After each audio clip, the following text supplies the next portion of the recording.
by a woman who claims that she actually saw the explosion. She called 911 herself. If you can just step right here. First things first, kind of tell me your name. Khalees Hill.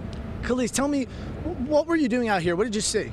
Well, I was sitting down here fishing. I had just hooked a red, and all of a sudden I just saw flames come out of nowhere. The noise wasn't as loud the first time. So I'm fighting with the fish, and all of a sudden I heard a man yelling. So I told my husband, I said, we need to call 911. About that time, it was another just boom, and fire and flames were just everywhere. And the man was still hollering throughout the whole thing. It was something that I've never seen before on TV, in a book, and I'm still shaking up behind it. Where did it sound like that, man? He was across the river. Was he on the fuel boat? River. He was across the river, but the way he was yelling, it was just like I could touch him. That's just how loud he was yelling and how close he sounded.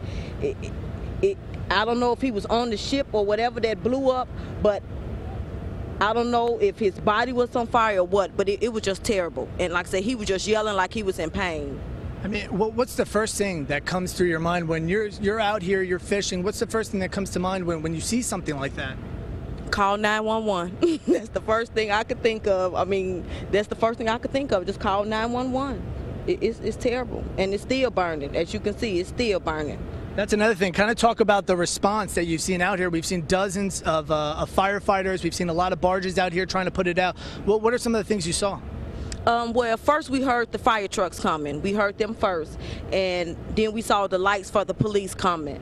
Their response time was pretty quick, but for a while, maybe 2 or 3 minutes, it was just silence and it was just burning. I mean, I know you touched on this before, but have you ever seen flames that tall? I mean, I saw them kind of shooting up over Mobile Metro Jail. They were so tall. I mean, kind of describe how big this fire actually was. I don't want to exaggerate, maybe like 10 feet. I mean, it actually got up there. It was way up there, and it was just sparks just everywhere. And then another thing, describe the explosion, what that looked like. It looked like planes crashing, 2 planes head-on crashing. That's the only thing I could think of that comes to mind that will make that noise like that and will be that much fire. And a gasoline truck. That's what it was. And the last thing, because after the second explosion, I mean, we all felt that. Kind of describe that feeling. I mean, we're across the river. How is it when you feel something like that? It's scary. I mean, it's scary because you don't know if it's going to shoot across the river, or you just don't know. So it was some other people out here, but they all ran, and took cover or whatever. Well, what made you not run? I mean, why did you stay and watch? I was just at all, I was amazed because I've never ever witnessed anything like this before in my whole life. Never. I've never been this close up to something this tragic. Never. Absolutely. Thank you so much. We really appreciate you taking the time to speak with us.